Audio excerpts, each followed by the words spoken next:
Warning, spoilers ahead for The Rings of Power Episodes 1 and 2 The Lord of the Rings. The Rings of Power viewers could be waiting a while to see some actual Rings of Power. When Amazon announced its long-awaited, rather expensive Middle-earth TV series would be called The Rings of Power, the title immediately conjured images of the mid-Second Age and the Fellowship of the Rings history lesson, when Sauron dished out rings to the various races of Middle-earth before attempting to corrupt them using his secret One Ring. The title invited expectations of seeing Annatar, Celebrimbor, and the forging of the titular Rings of Power in a region. While that prediction is still looking pretty safe after the Rings of Power Episodes 1 and 2, the time frame might be a little longer than anticipated. As predicted, the Rings of Power begins slightly before the rings themselves are made. Sauron hasn't yet resurfaced following Morgoth's First Age defeat, and the elves are enjoying some well-earned peace and quiet after centuries of war. The premiere sees High King Gil-galad introduce Robert Arameo's Elrond to Charles Edward Celebrimbor, and the aspiring politician is assigned as the Lord of a region's special assistant for an ambitious upcoming project. When Celebrimbor proudly unrolls the blueprints for this project, the documents depict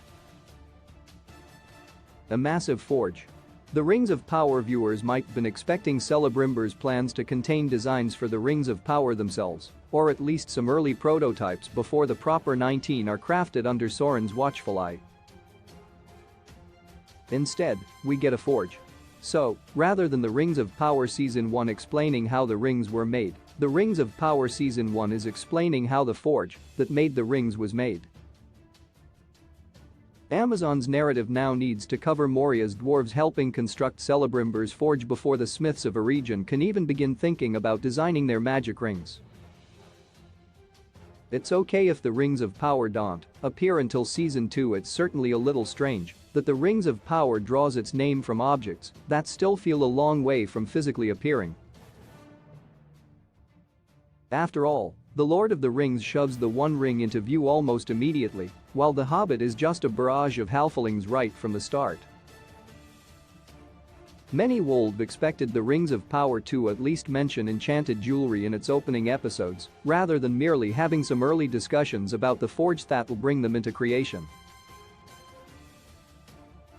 But not only is holding off on Celebrimbor's masterwork absolutely fine, it's okay if the process of making Middle-earth's Rings of Power doesn't even begin until Season 2. Even with only 2 episodes on the board, it's obvious how much material Amazon's The Rings of Power has in its pipeline. Establishing the 4 major races, showcasing all the big settlements, and exploring the dynamics between each of them could feasibly occupy an entire season alone. Throw in Durin's mystery box, Sauron's sigil, Meteor Man, and the weird happenings in Terhorod, and the Rings of Power Season 1 already boasts more than enough to be getting on with. Digging into Annatar and the Rings could risk overstuffing Amazon's debut season far better to postpone that meaty storyline until the all but inevitable second season, where the focus can rest fully upon the Rings' creation. The Rings of Power's patience means showrunners J.D. Payne and Patrick McKay can also lay the proper groundwork for the title storyline so that new characters and Tolkien lore all sing harmoniously when the time comes. The Lord of the Rings, The Rings of Power continues Thursday-Friday on Prime Video. Join Amazon Prime, watch thousands of movies and TV shows anytime, start free trial now.